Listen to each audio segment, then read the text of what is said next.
There you go. Welcome back to the Carton Show. You can't be afraid of talking about real serious issues from time to time. And in sports, there are moments where those issues come to a head.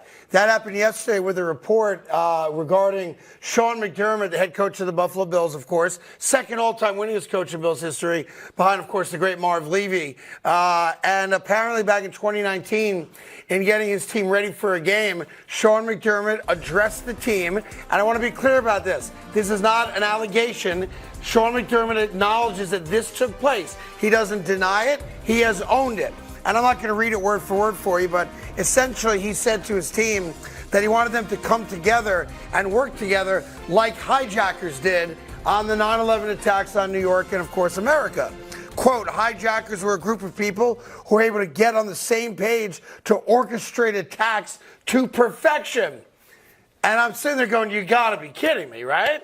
I've heard a lot of crazy speeches from coaches to players. I've traveled with and covered multiple NFL teams. I've been privy to some of the crazy speeches guys have given, but this is beyond bounds. Like, to use the attacks on 9/11 as a method to try to get your team to communicate together and not think there's anything patently wrong about that tells you that Sean McDermott really should not be entrusted with the leadership of a football franchise. I'm also surprised it didn't come out for the last 4 years, so that's troublesome to me as well. And then he apologizes for it. Rule number one in an apology: no apology should ever include the phrase or the term, "to those who might have been offended by what I said." That means that if you weren't offended by it, he don't take it back. Sean McDermott came out and said, if anybody misinterpreted or didn't understand my message, I apologize. I didn't do a good enough job of communicating clearly the intent of my message. That's tone deaf. And I'm glad he's not denying it. I'm glad he owns it. There's value in that. But Willie, you've lived your life in locker rooms. I'm sure you've heard things you could never repeat on a show like this, so you could keep your job. Yeah. But to invoke the work of terrorists who killed thousands of people on 9/11, I mean, that's beyond anything I think I've ever heard. It's tough to digest, right? Because at the end of the day, we're talking about 9/11. We're all New Yorkers here. We know what that day means to us and in our lives.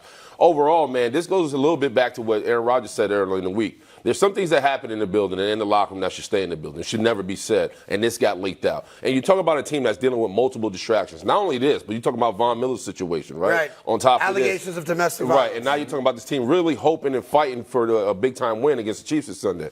And so when I hear the story, man, part of me is a little bit, I guess, perplexed because, one, this happened in 2019. That's right. How are we talking about it right now? Two, I've been in front of two big-time coaches, Mike Tomlin, Bill Cowher, and Rex Ryan. All have a job Saturday night to really display a message to get their team not only mentally there, but get them in a place where they have to execute as a team. And sometimes it's extremely hard for a coach to sit up there time after time and kind of come up with something to say on a Saturday night when your team's either doing really well or losing, right? It's never easy execution.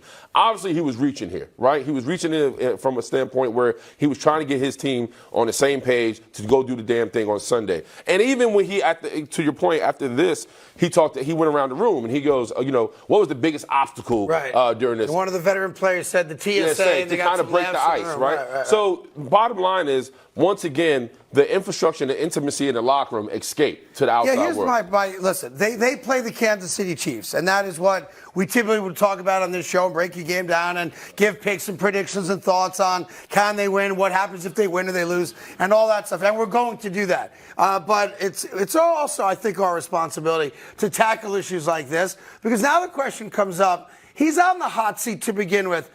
Because they're not very good this year, and a team that's built to win a Super Bowl might not make the playoffs. So there's cause or reasons to fire him if the Pagulas, the family that owns the Buffalo Bills, decide that they're going in the wrong direction. No. Here's the issue now. This happened 4 years ago. Yes. It is patently offensive in its core that anybody would reference the 9/11 attacks as a way to get a bunch of football players to communicate together. It's mind-bogglingly stupid. but I don't think they're going to fire him over it. Well, I agree with you. I don't think they're going to fire him over it, right? And you don't need me to explain to you how disgusting and offensive this is to celebrate the communication and coordination of these people that killed thousands of people, right? Fine.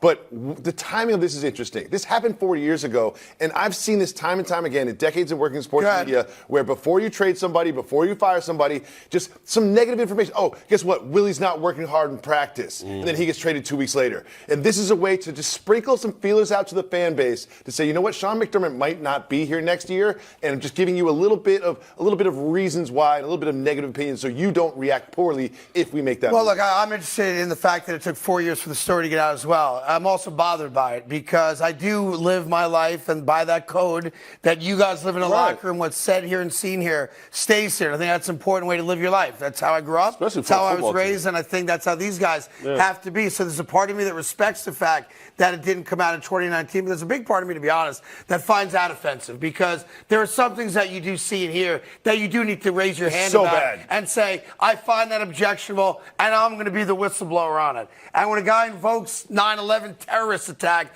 in a manner to try to get you guys motivated to communicate and play celebrating football, the coordination of someone should have said, yo, what are we talking about here, Coach? So that's my take on it. Now, it's a distraction, obviously. It is possibly the last nail in the coffin for Sean McDermott with the Buffalo Bills. And, oh, by the way, whether we like it or not, he's going to be on the sideline. Yeah. And they do play the Kansas City Chiefs. And it is the second biggest game of the weekend behind Dallas and Philadelphia. And that's going to be a storyline throughout the game. And then, of course, over the next month and a half, when the Buffalo Bills decide, is Sean McDermott a guy capable of leading a group of men on a football field without having to invoke tragedy to do it? You can decide for yourself. I know a lot of Bills fans are upset with McDermott prior to this getting out because he hasn't fulfilled on the obligation to get to a Super Bowl. This is a whole different animal when it comes to fan bases and having a guy that you respect on your sideline. I would not be surprised if there's a movement amongst Bills fans to have Sean McDermott removed from his position as soon as this year is over. Don't you consider this kind of unforgivable? I will never look at a shot of him on the sideline the same.